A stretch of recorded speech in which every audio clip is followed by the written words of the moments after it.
Olá, olá, sejam todos muito bem-vindos à nossa segunda aula, nossas aulas inaugurais, nossas aulas de abertura da segunda fase. Eu peço desculpas, aí tivemos 5, 10 minutos de atraso, que eu estava tentando abrir aqui o computador, e computador, vocês sabem que é um negócio demoníaco, né? Então, olha, eu vou dizer, quando não funciona, acabou. Bom, nós vamos continuar a nossa aula de redação. Hoje nós vamos botar um pouco mais a mão na massa. Ontem nós falamos de todas as orientações, de tudo que pode, o que não pode, como estudar, como organizar o estudo. Você já sabe que o seu foco é o treino, o seu foco não é encher a cabeça de conteúdo, mas treinar o máximo para chegar no final e conseguir resolver qualquer problema que aparecer na tua prova, tá? Bom, hoje nós vamos falar de como escrever. Muita gente tem dificuldade na redação, muita gente fala, Darlan, às vezes eu tenho a ideia, às vezes a ideia está na minha cabeça, mas eu não sei colocar no papel e eu não sei estruturar uma petição. Ou eu faço estágio no escritório e eu já tenho modelos, já tenho isso esquematizado, eu pego o modelo, só mudo os nomes e aí vai, né, aí vai numa boa. Hoje a gente vai falar de como escrever. E quando a gente começa a falar de redação jurídica, então pode marcar no caderno redação jurídica. Quando a gente vai falar de redação jurídica, a minha primeira preocupação com vocês é separar o que é técnica do que é estilo. Tudo bem? Então coloca aí, técnica diferente de estilo. Porque senão a gente surta. Se a gente não souber o que é técnico, o que é estilo, a gente surta com detalhes. Ah, porque o Leone veio na aula e disse síntese dos fatos. Ah, porque veio o Darlan na aula e falou resumo dos fatos. Ah, mas um falou síntese, outro falou resumo. Isso muda? Ah, tá tendo divergência entre os professores. É um soco. Tá tendo divergência entre os professores. Cuidado com o que é técnica, com o que é estilo. Por quê? Técnica tem fundamento na ciência jurídica. O que é técnico tem fundamento na nossa ciência jurídica. Certo? Então, quando eu digo que uma palavra chama citação, um determinado instituto chama citação, outro instituto chama notificação, é a mesma coisa? Posso mudar? Ah, não, agora eu quero usar a palavra... Não, você não pode, porque é um conceito técnico, existe um fundamento científico por trás disso. Então, todo termo técnico nós não podemos alterar. Se a gente altera, o que vai acontecer na prova? Perde nota, ok? Se era citação e você chamou de notificação, isso tem diferença? Lógico que tem diferença e você vai ter um problema técnico. Então, na hora das correções, principalmente aqui no curso, nós vamos corrigir aspectos técnicos. Estilo. Estilo é traço pessoal. Estilo é característica pessoal. Cada um pode ter o seu estilo? Sim ou não? Pode. Estilo você pode mudar na hora da prova? Pode. Pode. Você pode ter o seu estilo. Então, na hora que você vai redigir, não importa se você redigiu vem por seu advogado, ou se você inverteu essa ordem da peça, fulano de tal, não tem problema, isso é estilo de redação. Tudo bem? Existe estilo bonito, existe estilo mais sofisticado, existe estilo brega, existe o ridículo, mas tudo é estilo. E cada um pode dar o seu traço pessoal. Então não surta com estilo. Ah, mas o professor não corrigiu tal coisa e está diferente do modelo que está no livro. Se não corrigiu é porque era estilo. E ele vai respeitar a sua redação. Que estilo para FGV? Vai contar alguma coisa? Zero. Eles não podem corrigir estilo de redação. Tudo bem? Agora, técnica, eles vão tirar ponto. Então a nossa preocupação é com a técnica. Quando nós falamos de redação, nós vamos ter uma preocupação muito grande com a técnica. Eu fico muito preocupado com isso. Eu tenho livros publicados de prática processual civil, de prática jurídica civil. E eu primeiro sou professor de processo civil, depois que fui escrever coisas de prática. Então eu fiz a visão inversa, né? Eu comecei a escrever prática depois de saber processo. E aí a gente vê cada aberração, porque parece que a prática é simplesmente dar um modelo. Parece que a prática é soltar um modelo, um esqueleto, um formulário e está tudo bem. Não é. A gente, às vezes, na prática, acaba deturpando conceitos técnicos. Ok? Eu vou mostrar algumas palavras para vocês aqui hoje que a gente usa no cotidiano e que não podem ser usadas, porque tecnicamente a gente deturpou o conceito técnico. Sempre a processualística, seja a processualística civil. Nós temos aqui hoje 3 processualísticas, né? Nós temos a processualística civil, nós temos a penal e a trabalhista, certo? O resto, desculpa. Não é porque parece que é resto, né? Que é sobra. Não é. As outras áreas são todas processualísticas civis, né? Constitucional, empresarial, administrativo, tributário, tudo está dentro da processualística civil. As 3 processualísticas possuem regras técnicas. Então, se você abre a CLT dá o nome do instituto. Se você abre o Código de Processo Penal, o Código de Processo Penal dá o nome do que você tem que fazer com o réu, para chamar, certo? Então, se é técnico, você vai usar a técnica. Bom, vamos voltar ao nosso conceito, então, da peça. Vamos lá, chegamos na prova, foi o finalzinho da nossa aula de ontem. Chegamos na prova, pode jogar para a gente na tela. Chegamos na prova, lemos o enunciado com qual foco? A vocês já lesados. Lemos o enunciado com qual foco? Qual é a peça? Para achar a peça, quais as perguntas? Quem é meu cliente? Tudo bem? Qual fase processual eu estou? Já tive sentença? Não tive sentença? O réu foi citado? Está no prazo após a citação? Que momento processual eu estou? Isso vai definir qual peça mestra eu vou usar, certo? O que ele deseja? O que o meu cliente quer? Foi o que nós falamos ontem, não é? Qual o pedido? Lembra que toda peça começa do fim? Então, sentou, vou fazer a peça. O que ele quer? Primeiro eu construo o fim na minha cabeça e aí eu venho o meio para saber o que eu quero. Bom, e por quê? Por que ele quer isso? Certo? O porquê é um porquê de fato. O que ocorreu? Fulano trabalhou tantos anos na empresa tal, não recebeu hora extra, blá, blá, blá, blá, blá, blá. O contribuinte foi autuado por não ter feito a compensação tributária adequada, blá, blá, blá, blá, blá. Certo? O que ocorreu, o fato. E a esse fato, qual é o direito? Essa é a nossa preocupação de identificar a peça. Tranquilo? Isso nós passamos ontem. Vamos lá. Regras básicas de redação jurídica. E aqui a gente vai tirar alguns mitos e algumas conversas furadas sobre redação jurídica. Coisas básicas. Uma peça tem que ter clareza, uma peça tem que ter objetividade e uma peça tem que ter lógica. Certo? Clareza, objetividade e lógica. E eu vou falar objetivamente como alcançar esses 3 critérios. A petição. Petição significa, instrumento de comunicação, advogado e processo. Quando nós queremos nos comunicar com o juiz, como que você se comunica com o juiz? Como regra, por meio de petição. 99% das situações de comunicação com o magistrado, advogado com processo, é por meio escrito. Em todas as processualísticas, a oralidade é muito mitigada. Fala-se muito rápido o princípio da oralidade, oralidade é escambau. Oralidade praticamente não existe. Tá? É muito mitigada, porque tudo que é oral acaba virando escrito. Primeiro que você vai na audiência e você fala, alguém transcreve. Raras as vezes que fica só na fita. Nem sei se existe mais fita. Não, fita não existe mais. Fica lá no computador. Fica lá no computador. Mas a oralidade é muito mitigada, porque tudo é escrito. Então a petição é um instrumento de comunicação com o juiz.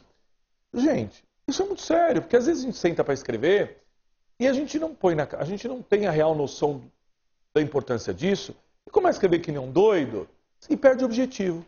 Qual que é o objetivo de uma peça? Por que você escreve uma petição? Para dizer para o juiz, aconteceu isso, certo? Aconteceu isso, meu cliente tem tal direito, portanto ele quer tal coisa. É isso. Aconteceu tal fato, a lei diz de um jeito e ele quer a reparação, conforme diz a lei. Então, o nosso objetivo é convencer o magistrado. E na OAB, convencer o examinador, pelo meio escrito. Então tem gente que faz uma peça tão truncada, A clareza, quer dizer, a nitidez das ideias, é ser objetivo, é ir direto ao ponto. Tinha um conhecido meu que escrevia a peça assim. ele ia fazer um parágrafo e dizer assim: não é outro o entendimento da nossa melhor doutrina, senão aquele que... Sem brincadeira. Não é outro o entendimento da doutrina, senão aquele que... Desculpa, precisa falar não é outro? O que vai falar? Como ficaria melhor essa redação? O entendimento é. A doutrina entende que. Então, se você puder ir direto ao ponto, vá. Ah, mas o juiz gosta de peça prolixa. Não gosta. Não gosta, porque eles não leem. Tá? Eu, que sou um vagabundo, consigo ler uma página. Né? Depois, eu não sou juiz, mas se eu fosse, eu leria uma página. O que falou numa página, eu me convenci. Depois disso, eu começo a ficar com preguiça. Né? Então, vá direto ao ponto. Isso é objetividade. Lógica. E aqui me preocupa a questão da lógica. Lógica compreende duas coisas: a organização e a cronologia. Certo? Para você ter lógica em alguma coisa, você tem que ter um texto organizado e cronológico. Então você começa a dizer que o Código Civil diz isso ou você começa a dizer que a pessoa foi atropelada? Qual é a ordem dos fatos? Primeiro, a pessoa foi atropelada. Depois do atropelamento, ela sofreu os danos. E depois dos danos, ela teve o direito. Então, os fatos devem ser narrados numa ordem cronológica. O problema não vai dar normalmente na ordem cronológica. Isso até na hora de você narrar os fatos. Sabe aquele capítulo dos fatos? Normalmente o problema não vai falar exatamente na ordem cronológica. Então, quando você estiver organizando o teu rascunho, já vai ordenando as coisas na ordem do tempo.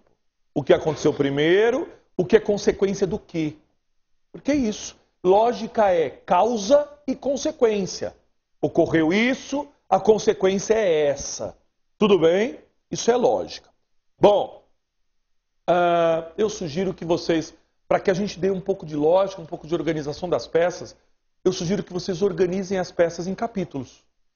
Tá? Tem muita gente que pergunta, Darlan, eu numero os parágrafos? Não precisa. Não precisa numerar os parágrafos. Tá? Porque essa dúvida surge sempre. A gente na advocacia, no passado, muito no passado, a gente numerava os parágrafos. Por que a gente numerava os parágrafos? Para no futuro, se precisasse fazer alguma referência, você dizia, conforme está no parágrafo tal. Mas a gente é tão inútil, porque basta você dizer na página tal, no terceiro, se você precisar. Então dá um puta trabalho numerar tudo para uma coisa que você pode depois fazer referência muito fácil. Então isso caiu meio em desuso na redação. Ninguém mais enumera os parágrafos, tá bom? Na prova, piorou. Na prova tem menor sentido ainda você enumerar os parágrafos. Porque na prova, as linhas já são numeradas. E se você precisar fazer referência no futuro, você vai dizer, conforme linha tal, e acabou. Então não há necessidade de numerar parágrafos. Mas há uma necessidade de dividir as peças em capítulos. Tudo bem? Por que dividir em capítulos? Primeiro, para dar para o examinador que você tem noção de organização. Tá? Então, é básico isso na nossa peça. Se no dia da prova te der uma paralisia cerebral, você não lembrar nada, deu aquele branco, né? Eu não sei nada. São 3 capítulos básicos, em qualquer área. Tá? Sua peça vai ser dividida sempre em capítulos. Quais são os capítulos? Eu achei que a lousa tinha meio melhorado. Olha, mas eu já entendi tudo. É comigo o negócio. Não estava boa a lousa antes de começar a aula? Estava perfeita. Foi abrir esse PPT. Daqui a pouco eu fecho o PPT e a gente mexe na lousa, senão não vai dar certo. Ó, seguinte, volta a imagem aqui para mim. Antes que eu quebre essa lousa. Olha, que dominada. Você quer vir aqui escrever? Não, ajuda. Deu certo. Vamos lá. A sua peça vai ser dividida em fatos. Vamos lá. Fatos, direito e pedidos. Fato, direito e pedido. São... Olha uma letrinha feia que ficou. fatos, direito e pedido. Por que isso? Fato é o que está no problema, certo? Nós vamos tão somente narrar o problema sem inventar nada. A Adriana não pode inventar, não. Um dia a menina, volta aqui mais para mim. Um dia a menina foi fazer tributário e o problema dizia que o contribuinte tinha sido autuado já fazia mais de 20 anos. Não precisa nem ser tributário para já saber que deu bosta na prescrição. Né? Não precisava. Dizia o problema que o contribuinte tinha sido notificado há muitos anos, blá, blá, blá, e agora a fazenda tinha entrado com a execução. Aí a menina gênia começou a peça dizendo o seguinte: conforme demonstra o comprovante anexo, DOC 1, o tributo foi pago. Parabéns! É fácil resolver o problema assim, não é? É fácil resolver o problema assim, dizendo, tá pago, tá aqui a guia. O que aconteceu com ela? Um zero gigantesco. Né? Por quê? Porque ela inventou um fato. Fato você não inventa nada, certo? Fato você pega o problema, copia igualzinho e põe lá no capítulo. É a narrativa do problema. Lógico, era para discutir prescrição, a menina discutiu. Né? E em penal, por exemplo, na última prova, veio lá no pé do negócio. Utilize somente os fatos previstos no problema. Você não vai inventar que a pessoa está sendo acusada de um crime ocorrido aqui na Liberdade. Não, mas no dia tal ela estava em Paris. Isso está no problema? Não. Só use o que está no problema. Tá bom? Direito. Aqui nós vamos usar e abusar. Daqui a pouco eu vou falar o que a gente vai colocar no direito. E a conclusão é o pedido. Isso deixa a sua peça lógica, organizada. Tá bom? Vocês vão perceber que em cada área pode ser que fato, direito e pedido fique um pouco mais incrementado. Mas sempre é fato, direito e pedido.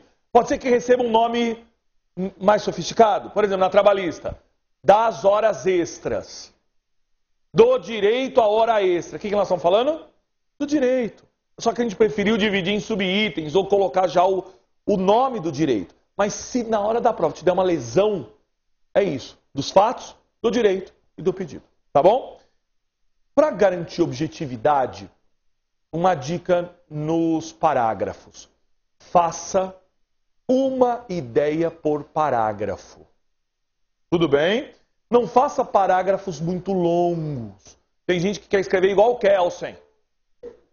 Graças a Deus isso não pertence mais para vocês. Né? Kelsen já era na vida de vocês. Caiu o Kelsen na primeira fase? Kant. E hermenêutica. Bom, vamos lá.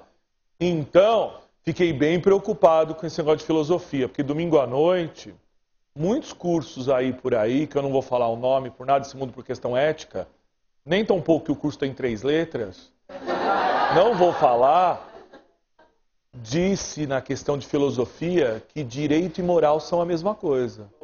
Saiu no gabarito, fiquei bem preocupado. Porque quem não sabe a diferença... eu não quero nem... Bom, chega desse assunto. Não, eu vou fazer o descarrego aqui. Vamos lá. Chega desse assunto. Eu tô beirando a falta da ética. Vamos lá. Tô assim, na faixa. Vamos lá. O seguinte. Então, uma ideia por parágrafo. Ninguém vai querer ser Kelsen no dia da prova. Mas eu vou entulhar os parágrafos. Não. Não, porque, gente, termina a ideia. Termina.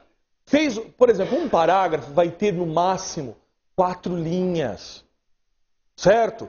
5 linhas estourando, se você parafrasear a lei. Lógico, se você parafrasear alguma coisa, vai ficar maior, mas tá bom demais 5 linhas. Se você vai começar uma nova ideia, pula de parágrafo, porque aí vai ficando organizado e dá lógica, certo?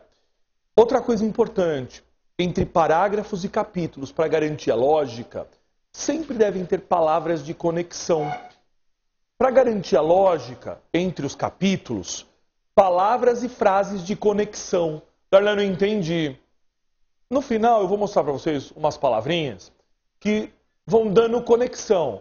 Ocorre que no dia tal, fulano estava trafegando em tal lugar. Por sua vez, tá vendo que vai ligando? Por sua vez, veio fulano e atropelou. Assim, logo, ou então, né? Ou contudo. São palavras que vão ajudando a dar a lógica no texto. Tá bom? Tem alguns quadros que depois eu vou colocar para vocês. E sempre que a gente muda de capítulo, a gente faz um parágrafo concluindo aquele capítulo e começando um novo. Então eu narrei os fatos. Eu vou começar um novo, vou dizer, no entanto, como será demonstrado. Eu estou narrando lá. O juiz publicou sentença, a sentença condenou a isso, blá, blá, blá, blá, blá, blá. Tudo bem? Isso é o fato. É o problema. No entanto, como será demonstrado a seguir, a sentença merece ser reformada. Então a gente usa pequenas expressões que vão dando conexão no seu texto e vai deixando o seu texto lógico. Tá bom? Vamos continuar. Agora... não, mas não é aqui. Vou mudar aqui. Pronto. Importante. O que a gente tem que observar na nossa redação jurídica? Primeiro, independência profissional. Na hora que você escreve, você tem que escrever com independência profissional. O que é isso? Tem gente que escreve como se fosse capacho do juiz. Estou falando sério. Vocês estão fazendo concurso para quê? Vocês querem ser o quê? Advogado. Então vocês vão ter que, na hora da prova, rezar a cartilha da OAB. Certo? Vocês vão rezar a cartilha da OAB. Você acha que a OAB quer que você escreva com independência ou com subordinação? É óbvio. Está no Estatuto da Advocacia que não existe subordinação entre os profissionais do direito. Então, provas carregadas de subordinação ao magistrado podem gerar problemas. Isso a gente já viu.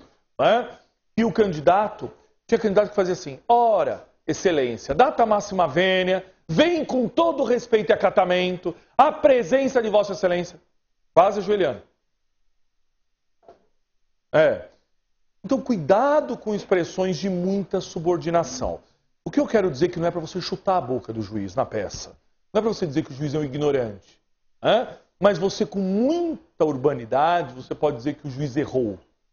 Certo? Sem ser um capacho do juiz. Sem usar expressões que coloquem o advogado em situação de inferioridade ao magistrado. Trate com respeito, mas não com inferioridade. Tudo bem? Vocês entenderam? Vamos lá. Outra coisa importante. Uso do vernáculo. E principalmente correto. Ok? Uso do vernáculo correto. Então, quando eu falo uso do vernáculo, a gente tem aqui dois problemas. Primeiro, que é usar a língua portuguesa de forma correta. Eu vou colocar para vocês um vídeo, a partir de amanhã na área do aluno, acho que a partir de amanhã, do professor João Bolognese, de português. Tá? Para a gente tomar cuidado com as crases, com as vírgulas. Não é um curso, vamos conjugar verbo, porque ninguém vai aprender mais. Aquelas porcarias de conjugar verbo. Mas é difícil aquilo. Infinitivo de não sei o que do... Mas a ideia é colocar crase no lugar correto, colocar vírgula no lugar... Darlene, eu fui alfabetizado. A gente até foi. Mas... O que vocês estão rindo? A gente até foi alfabetizado. Mas um reforço, ainda mais agora que teve esse negócio de nova ortografia. Até eu tô doido. Às vezes contra razões. Junto é separado. Semipresencial, eu fui fazer a montagem dos cursos, deu um tchutchu. Semipresencial é junto ou separado? Então, quer dizer, algumas palavras o João vai vir na aula online e vai dar um reforço aí de português. Tá? Segundo problema, uso de língua estrangeira. Só vai usar a língua estrangeira quando for necessário. Certo? Como assim necessário? Alguns institutos do direito estão em língua estrangeira. Por exemplo, factoring, leasing, dá para mudar? Tem outro correspondente? Não tem. Então, o pessoal que vai fazer empresarial, o nome, debenture. Ok? Astran, lá no processo civil que a gente usa, as astrentes, vem do francês. Então, use língua estrangeira quando for necessário, mas porque é o nome do instituto. Tranquilo? Vamos lá. Outra coisa importante, tempo verbal. Escreva aí. Nunca eu. Eu não. Não, na prova não tem eu. Certo? Na prova, sempre terceira pessoa ou sujeito oculto. Sempre na terceira pessoa ou sujeito oculto. nunca você vai usar nenhum verbo conjugado no eu, na primeira pessoa. Tá? Primeiro porque não é você. Certo? Você está falando em nome do seu cliente. Então, fulano de tal vem por seu advogado. No mínimo é ele. Certo? No mínimo é ele. Ele diz. Tudo bem? Então, olha, a gente vai usar expressões. Você não vai dizer, eu sei que o artigo tal diz isso. Pode parecer esdrúxulo da forma que eu estou dizendo, mas às vezes a gente não percebe e vai escrevendo e isso vai no meio. Né? Não é, eu sei que o Código Civil diz isso. Como se sabe, sabemos, ou você faz oculto, ou você põe na terceira pessoa. Como se sabe, sabemos, tá? Nota-se, não é eu noto. Tudo bem? Vamos continuar. Respeito à paragrafação. Respeito à paragrafação. Como que é isso? É muito difícil escrever na forma manuscrita, porque volta a imagem para mim, antes de falar da paragrafação, eu lembrei de uma coisa muito importante. O nosso cérebro não está preparado para fazer petição manuscrita. Ok? O nosso cérebro está treinado para escrever no Word. Isso muda muito. Por que isso muda? Porque muda a velocidade. Vocês nunca perceberam que às vezes um professor na lousa está escrevendo e ele começa a escrever e no meio da palavra ele não lembra como que escreve a palavra? Por exemplo, uma palavra besta, por exemplo, conhecimento. Nenhum professor vai errar a palavra conhecimento. Não é isso. Mas por que às vezes trava? Porque a cabeça dele está lá na frente e a mão ficou para trás. A mão não deu conta de escrever conhecimento e ele já está pensando 3 palavras depois do conhecimento, então o cérebro mão está desconectado com o cérebro. Isso é muito normal. E a gente no Word, o nosso cérebro foi viciado a pensar no tempo que a gente digita. É verdade. Faz o teste. Tá? Então por isso vai ser muito importante vocês fazerem peças manuscritas. Nem que seja para fazer manuscrito e depois digitar, para gravar. Ok? Mas é muito importante para que você acerte o compasso, cérebro e mão. Ok? Para ajustar o raciocínio. Muito bem. A gente também não está acostumado mais a escrever manuscrito. A gente faz tudo no Word, que justifica, você dá um tab e faz parágrafo. Né? Então, na hora da prova, vamos tomar muito cuidado com a parte estética. Então, todo novo parágrafo, nós vamos deixar recuo de parágrafo. Quanto? Você lembra da tia do pré? 2 dedos? Ah, mas eu sou neurótico. Eu também. Eu sou neurótico. O que eu faço? Presta aqui a sua caneta. Presta a sua caneta. Se você é muito neurótico... Ah, mas eu quero levar uma régua. Você só vai poder levar isso. Só uma caneta. Então, se você é neurótico, use a tampinha para medir. Eu sou. Né? Use a tampinha, ó, dá certinho o tamanho de um parágrafo para quem é neurótico. Eu já ouvi uma lenda de um professor de uma outra instituição, que eu também não vou falar o nome, né, que disse que também por coincidência tem 3 letras, que o candidato, obrigatoriamente, para passar, tem que dobrar a folha no meio. Eu já ouvi essa abobrinha. Tá? Como eu sei que vocês vão me perguntar, porque alguém vai fazer lá e vai ouvir a namorada do primo do Armando do Coiso, vai ouvir isso, e aí vai falar, ah, Darlan, mas eu ouvi dizer. Diz que o certo é dobrar a folha no meio e fazer todos os parágrafos aqui. Ah, mas que preguiça! Que preguiça! Não precisa, é conversa, não existe isso. Eu tenho até medo, porque marca a folha. Ah, eu tenho até medo que dá identificação. Faz nada disso.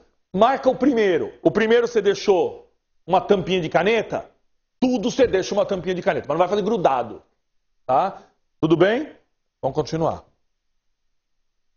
Depois eu vou mostrar a paragrafação quando a gente cita alguma coisa. Tá? Nas citações de transcrição, a paragrafação é diferente. Evitar abreviaturas. Evitar.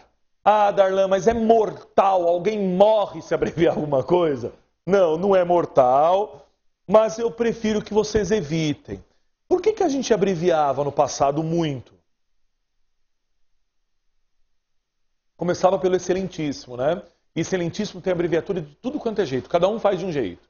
Desde o EX até ESMO, até o L, cada um é de um jeito. Por que abreviava no passado? Porque a gente fazia as peças na máquina do computador. Na máquina do computador. Na máquina de escrever. Não é? Eu não cheguei a fazer peça na máquina de escrever. Mas, não. Eu tenho cara que fiz peça em máquina de escrever? Tem o cara? Tem o quê? Depois não passa, acho que foi azar. Não, é praga mesmo. Eu comecei a fazer minhas peças naquele computador de tela verde.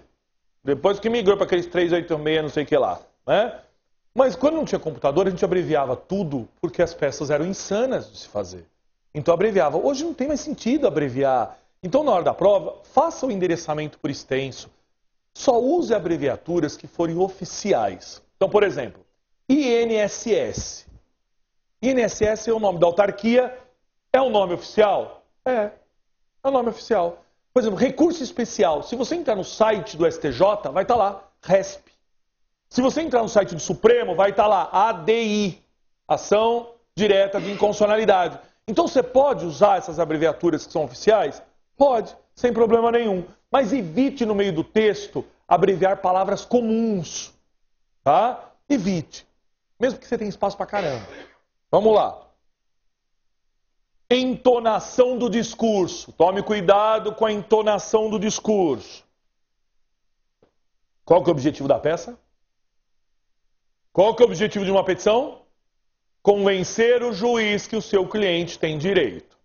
Então, aqui, Darlene, isso é um curso de oratória escrita. Porque quando você fala alguma coisa na linguagem escrita, dependendo da entonação, você já disse se o seu cliente está certo ou errado. Olha que legal isso. Sempre que você falar do seu cliente e das tuas coisas, você fala com expressões de certeza. Tudo que é do teu cliente é com certeza. Ficou demonstrado de forma inequívoca. Restou claro. É evidente. Quando a gente diz restou claro, é evidente. Absolutamente. A gente não está usando expressões de certeza? Sim ou não? Sim, você não deixa dúvida. Sempre do teu cliente é com certeza. Ficou provado. Não há dúvida que aconteceu isso. Quando você fala da parte contrária, as expressões são de dúvidas. Do seu cliente com certeza, da parte contrária com dúvida. O Ministério Público promoveu denúncia alegando que, vírgula, supostamente... Opa, você já botou uma interrogação na conversa. O Ministério Público fez denúncia alegando que, supostamente, o réu teria feito tal coisa. Então, vocês viram como a gente já botou uma dúvida na conversa? Tá? Não é que você acredita, diz ele. Afirma o réu que... É ele que diz, não sou eu que estou dizendo. Alega a parte contrária que teria ocorrido tal coisa. Não que ocorreu. Teria ocorrido. Então, do seu cliente, expressões de certeza. Da parte contrária, expressões que coloquem em dúvida as alegações. Tá bom? E quem lê, gente, isso é muito sutil. Isso vai no subconsciente. Quem lê vai se convencendo. Né? Que aquilo é verdade ou aquilo é mentira pela forma como você descreveu os fatos. A gente não sabe... Né? A gente queria contar alguma coisa para a mãe, não tem o jeito de contar? É o jeito de contar as coisas. Né? Vamos lá, tudo bem? Expressões não recomendadas. Expressões não recomendadas. Vamos tomar cuidado com algumas coisas. Olha que legal isso. Instrumento de procuração, instrumento de mandato e procuração. Qual dessas ou quais dessas expressões vocês acham que podem ser consideradas corretas e utilizadas na prova? Todas? A primeira é uma expressão absolutamente errada. Ok? A primeira expressão, instrumento de procuração, nós não vamos usar em hipótese alguma. Por quê? O que é mandato? Mandato é outorga de poderes. Não é isso? Mandato é outorga de poderes. Como que eu formalizo um mandato? Como que eu ponho isso no papel? O papel é a procuração. A procuração é o instrumento de mandato. Então, quando eu digo instrumento de procuração, eu estou quase num pleonasmo. É um instrumento do instrumento. Não. Certo? Eu posso usar na prova instrumento de mandato ou tão somente a palavra procuração. Nunca instrumento de procuração. Tá bom? Vamos lá, anotaram? Próximo. Olha, veio a resposta antes do negócio. Oh, beleza. Pode botar aí.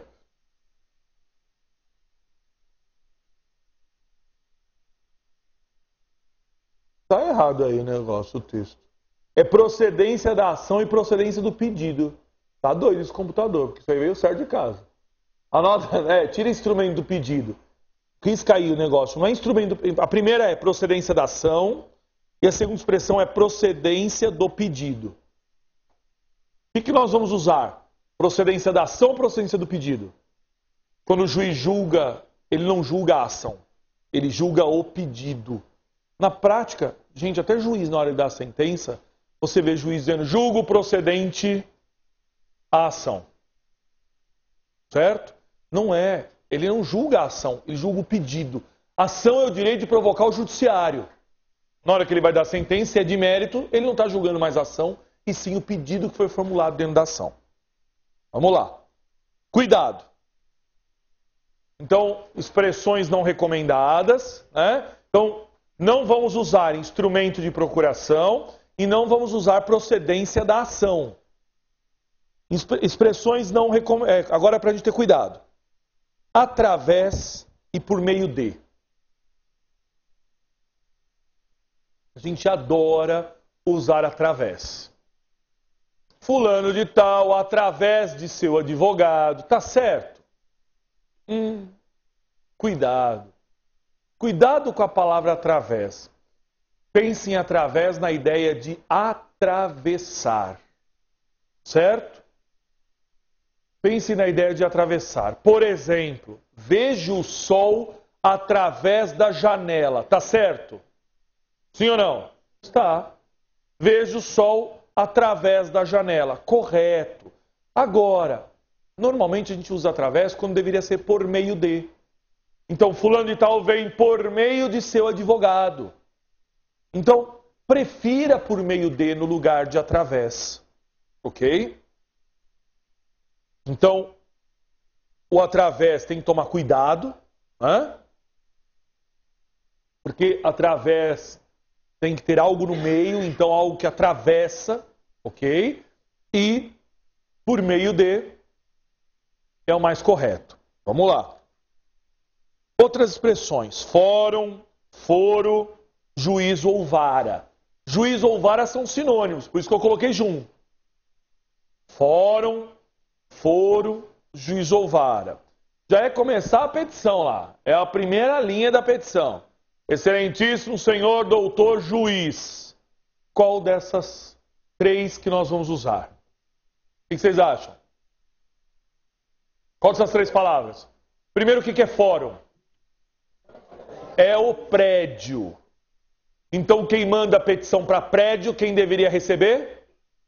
O zelador ou o porteiro, que são responsáveis pelo prédio. Então, nunca você vai usar fórum no endereçamento. Né? Adarlan, isso é preconceituoso. Às vezes eu pego uma petição para contestar, uma petição inicial para contestar. Se a inicial veio lá, excelentíssimo senhor doutor, do Fórum João Mendes Júnior, tu já olha e já torce o nariz. Fala, essa vai ser fácil. Não tem técnica. Isso é falta de técnica. Isso não é estilo. Eu não posso alterar o nome do negócio. Fórum é prédio. Foro. O que significa foro? Eu falei o que é fórum, não falei o que é foro. O que é foro? Competência territorial. Foro é competência territorial. Então sempre a gente vai usar foro atrelado a uma comarca ou uma seção judiciária. Sempre foro estará atrelado a uma comarca ou uma seção judiciária. Então, foro da comarca de São Paulo, foro da comarca de Fortaleza, foro da comarca de Londrina. Sempre uma cidade. Tudo bem? Vamos lá. Juiz ou vara representa competência funcional. É competência também. A gente não diz, excelentíssimo senhor doutor juiz, da vara ou do juízo cível, ou do juízo ou da vara criminal, ou da vara trabalhista. A gente não está usando, então, portanto, uma competência de função. Tá? Tranquilo? Competência funcional. Vamos para o próximo. Não usar. Ah, mas daí se der uma vontade. Não vai usar. Tá? Não usar na prova. Pleonasmos. Pleonasmo é uma coisa engraçada. Às vezes na linguagem falada a gente não percebe. E vai. Né? Agora, quando é na linguagem escrita, ele grita. Volta a imagem para mim. Na linguagem escrita você enxerga o pleonasmo. Na falada às vezes passa desapercebido. Todo mundo fala. Ok? Todo mundo. Não tem ninguém perfeito aí. Mas botar no papel é complicado. Escrever é muito complicado. Eu gosto de uma expressão do Guimarães Rosa. Guimarães Rosa tinha uma frase assim: é difícil dialogar com pessoas que demonstram por escrito a sua ignorância. Cruel, né? Cruel. Então não vamos botar no papel. Vamos tomar cuidado na hora de escrever. Ó, acordo amigável. Precisa. Se acordo é óbvio que é amigável. Tá? Às vezes até tem expressões bestas. Não há outra alternativa. A gente usa muito isso. Não precisa. Tá certo?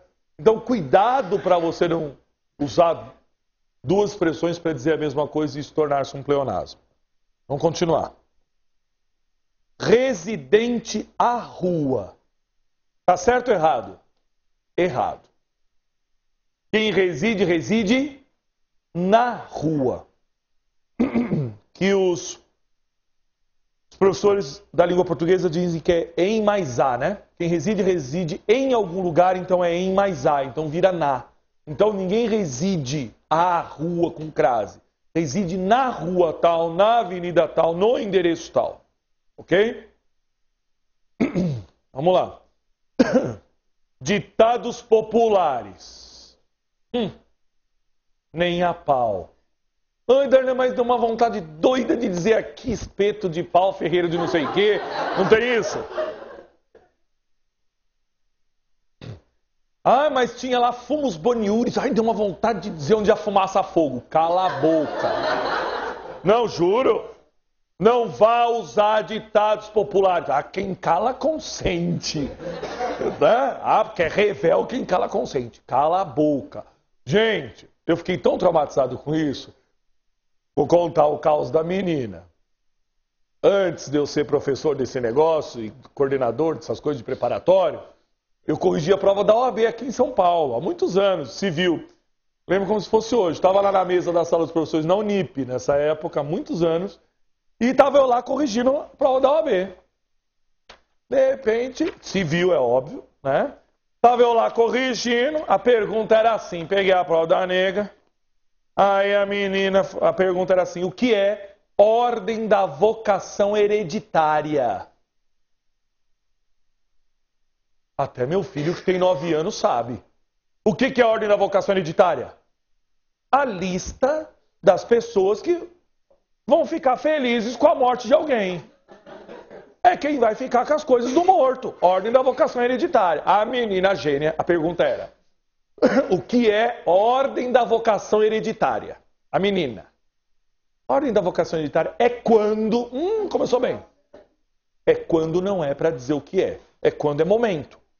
Né? É quando o filho segue a mesma profissão do pai. Não, mas calma. Teve a cerejinha. Teve a cerejinha. Vírgula. Ou seja, filho de peixe, peixinho é. Juro. Vocês riem, né? Espero que a moça... Vocês não têm noção do tamanho do zero que eu dei pra essa menina. Não passou. Bom, vocês entenderam que ditados populares nem a pau? Tá bom? Vamos continuar. Eu tirei até cópia, porque um dia iam falar que eu tava mentindo. Não podia, era proibido tirar cópia. Não sei se eu posso contar isso. Vinha lá na instrução que é proibido, que tinha sigilo, tirar cópia das provas e tal, mas não aguentei. Essa eu tive que tirar. E naquela época não tinha esses celulares que batia foto assim, senão também já estava no Twitter uma hora dessa. Vamos lá. Modismos. Modismo é o que a gente chama de... Se você pegar no Aurélio que é modismo, vai estar lá como idiotismo de linguagem. Vocês já entenderam o que é, né? Idiotismo de linguagem. Vamos começar. A nível D. Tudo bem para vocês? A nível de Brasil. O povo adora dizer isso.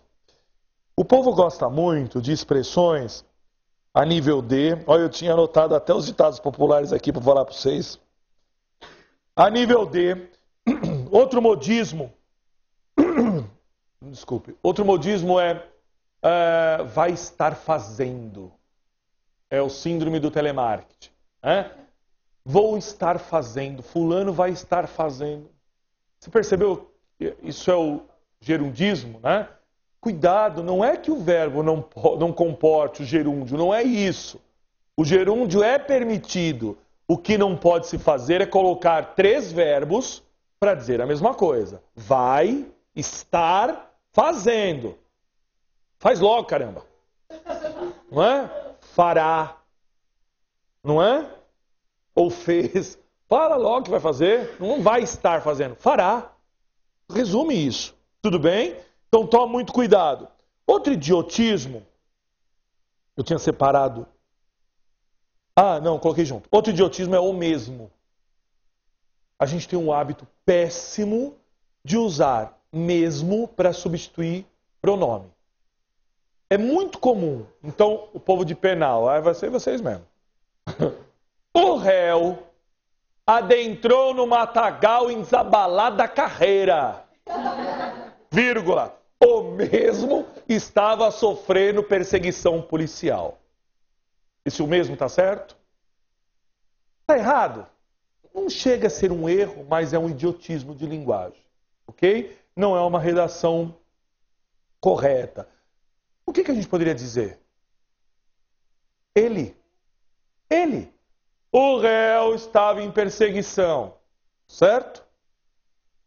Não o mesmo. Ele adentrou no matagal em desabalar da carreira. Ok? Ele, aquele, aquela, não precisa usar o mesmo. Gente, não está errado usar mesmo, por exemplo, quando você citou um artigo e disse o artigo X do Código de Processo Penal. Aí na outra linha. Então, aliás, o artigo Y do mesmo código. Aí tá certo? Perfeito, perfeito. Então use o mesmo para fazer referência de identidade. E não o mesmo para substituir um pronome. Certo? Se for idêntico, quero falar que 2 coisas são idênticas, eu posso usar o mesmo. O mesmo código, eu usei 2 artigos da mesma lei. Tá bom? E não estou substituindo um pronome aí. Vamos continuar. É quando. Né? É quando eu usei lá no exemplo da menina, mas é quando nós não vamos usar. É quando. Quer dizer, a gente pode usar é quando, mas vamos usar adequadamente? Na verdade, é quando não deveria estar aqui e não usar. Deveria estar lá nas expressões que exigem cuidado. Por que exige cuidado? Quando eu vou usar é quando? Não, é quando não. Não, nunca. O é junto com o quando nunca. Hoje, ou você usa o quando, ou você usa o é. Você pode dizer o seguinte, o que é agravo de instrumento? É quando... Não. Agravo de instrumento é. Certo? Porque nas questões discursivas... Pode acontecer disso. É uma tentação começar a responder questão discursiva com é quando. É uma tentação, é um vício. Quando é expressão de momento.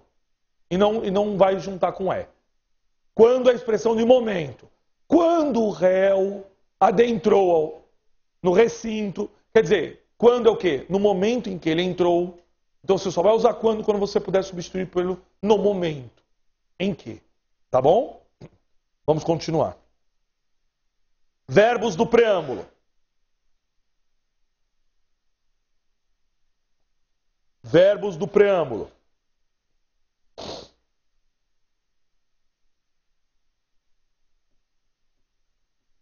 O O preâmbulo é aquela parte onde nós indicamos as partes, vamos dizer qual é a ação, qual é o artigo. Vou redigir com vocês um preâmbulo daqui a pouco. Mas todo preâmbulo tem um verbo, porque você vai usar a seguinte expressão: fulano de tal, brasileiro, solteiro, blá blá blá, vem por seu advogado, certo? Sempre nós vamos usar esse vem, porque toda petição é alguém que vem fazer alguma coisa em juízo.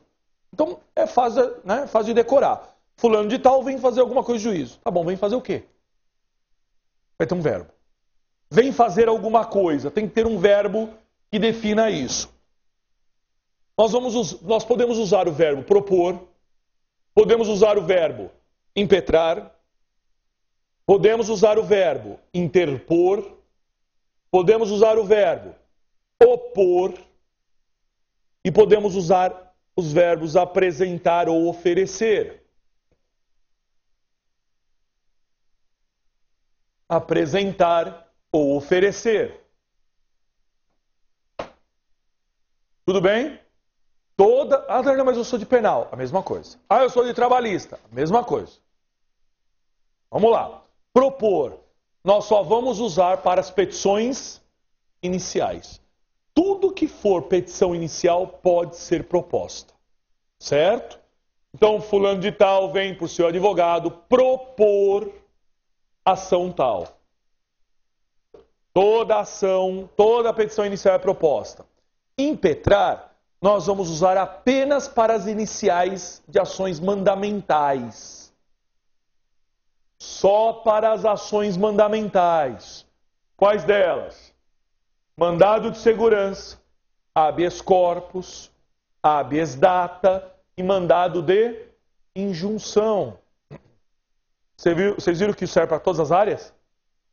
Todas as áreas. Tá?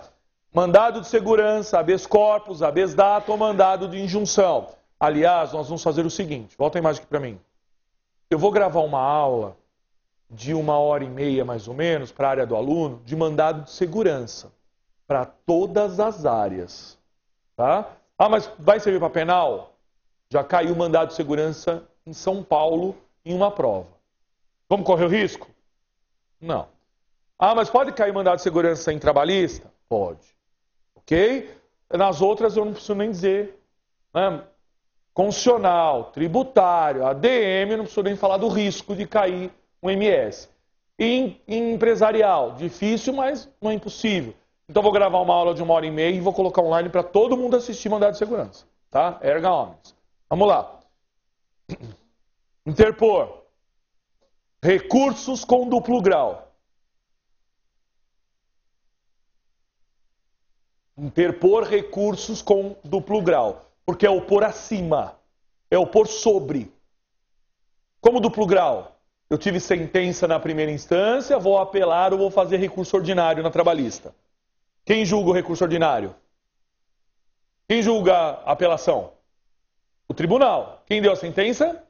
O juiz de primeira instância. Então eu vou opor acima. Quem vai julgar um órgão superior. Sempre que o recurso é julgado por órgão superior, você vai usar interpor.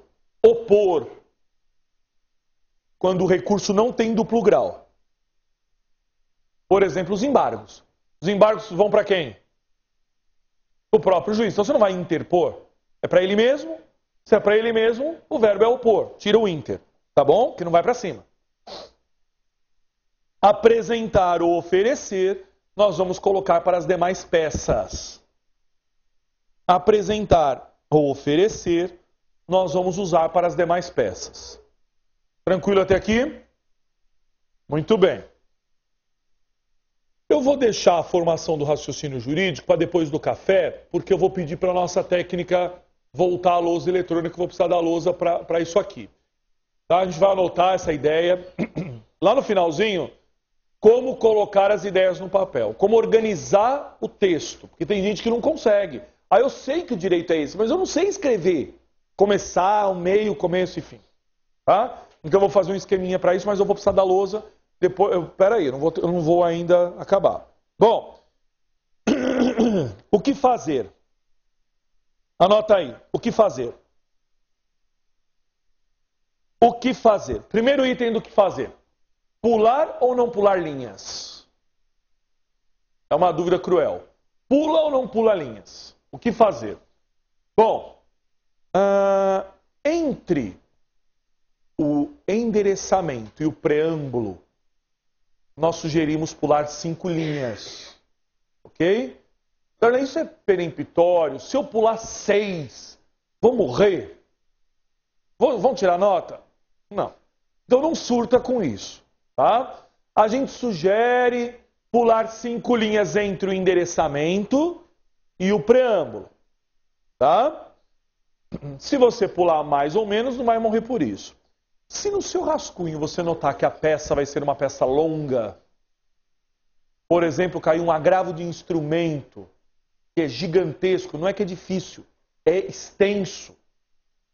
Caiu uma peça que é muito extensa e você nota que não vai ter espaço, ao invés de pular as 5 linhas, você pode escrever espaço de X linhas, espaço de 10 linhas, espaço de 5 linhas. Não há problema nenhum. E aí você não pula, você simplesmente identifica para o examinador que você pularia. Se você notar que tem espaço, pula normalmente. Entre um parágrafo e outro, pula a linha? Eu sugiro que não. Mas isso é muito pessoal. Por quê?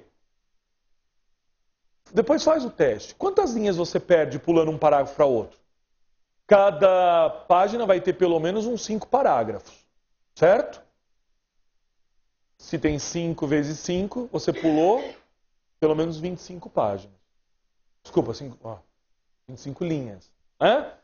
Se você vai pular mais ou menos, se você pular todo o parágrafo, você vai pular pelo menos de 20 a 25 linhas.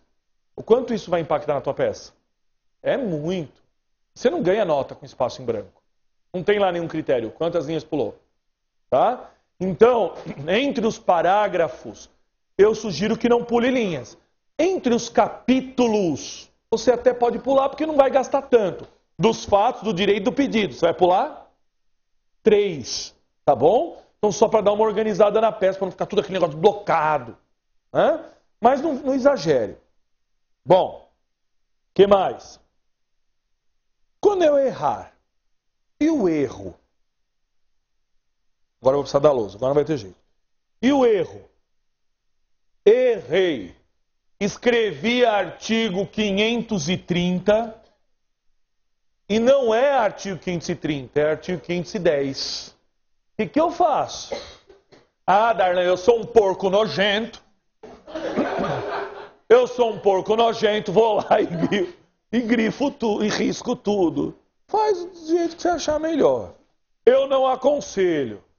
Se era 530 e você errou, você vai tão somente fazer isso. Você vai passar um traço sobre o texto. Tá bom? Mas errei a página inteira. Posso passar um grande X? Não. Traceja, né? Faz um traço em cima do que você errou. Darlan, mas eu gosto de usar parênteses. Eu errei, põe o parênteses. Tá certo? Pelo amor de Deus. Tá? Não vai nem usar parênteses, nem fazer essa porquice. Parênteses serve para outra coisa na língua portuguesa. Qual a finalidade de colocar uma ideia em parênteses? Parênteses é porque a ideia é complementar. Certo? Porque eu quero agregar algo ao meu parágrafo de forma complementar. Então eu ponho entre parênteses. Certo? Então parênteses não é para assinalar erro. Eu quero dizer digo. Não, digo é ruim, vou colocar falo. Para. Nada disso. Passo um traço e acabou. Letra cursiva, letra de forma, o Marco falou ontem. Beleza. Citação da lei eu vou falar quando a lousa estiver funcionando e vou fazer esse quadro aqui na volta. Falei para vocês das expressões de conexão, né? Pode voltar na lousa. Coloquem aí, expressões ou palavras de conexão. Eu vou mostrar aqui na lousa, aqui no quadro, mas eu vou deixar isso também na área do aluno. Vocês não vão conseguir copiar todos os itens. E vou deixar... E também está no livro, no manualzinho de redação. Tá? São palavras que vão ajudar você a tornar o texto coeso, tornar o texto claro. Então, olha lá, quando eu quero dizer expressões de consequência ou explicação, por exemplo, como se nota, como sabemos, logo, consequentemente, em outras palavras. Você não está explicando? Só ajuda a vir a ideia. Essas palavrinhas ajudam a vir a ideia na cabeça. Tá? Por exemplo, como se nota, como sabemos. Olha, todo o povo anotando que nem uns desesperados. Já mandei para a Sônia botar na área do aluno. Vamos lá. Expressões de enumeração ou de ordem. Em primeiro lugar, inicialmente, de plano, desde logo, por sua vez, outro sim. São expressões de ordem nas coisas. Então, volta a imagem para mim. A gente pode dizer o seguinte. O autor ingressou com a ação. O réu foi citado. Vai fazendo os parágrafos, contando. Por sua vez, o magistrado prolatou sentença. E se por sua vez não deu ordem no negócio? Não deu a cadeia dos fatos? Tudo bem? Vamos lá. Expressões de exclusão, de negação ou de oposição. Então, às vezes você diz o seguinte. Você está pelo réu, né? Você está pelo réu, pela reclamada, lá na trabalhista, e aí o problema diz assim, o autor ingressou com a ação dizendo tal coisa. Você concorda? Você está pela parte contrária, você concorda? Você vai dizer, no próximo parágrafo, contudo, não obstante, no entanto, não é isso. Certo? São expressões que vão dar o sentido contrário. Introdução a citações e transcrições. Às vezes a gente não sabe como começar a citar uma lei. Às vezes a gente quer citar um artigo, às vezes a gente quer citar uma OJ, uma súmula, e não sabe como começar. A esse respeito, nesse sentido, acerca de tal tema, em conformidade com a jurisprudência do STJ. Tudo bem? Então, são expressões que introduzem aí uma citação. Conclusão. Expressões de conclusão. Infere-se assim, depreende-se logo, dessa forma, portanto, com efeito, por tais razões, por todo exposto, que eu não coloquei aqui. A gente não termina dizendo por todo exposto requer tal coisa? São expressões de parágrafo de conclusão. Quando você vai terminar a ideia, depois de tudo isso que você disse, logo eu quero isso. Tudo bem? Bom, nós vamos... Pode tirar. Nós vamos fazer o seguinte, tranquilo? Eu vou precisar usar a lousa agora e depois vou digitar a peça. Nós vamos fazer uma peça juntos aqui. Então eu vou parar para o café, 20 minutinhos, e na volta a gente vai falar do raciocínio jurídico e da petição, tá bom? Até já. Vamos pedir para...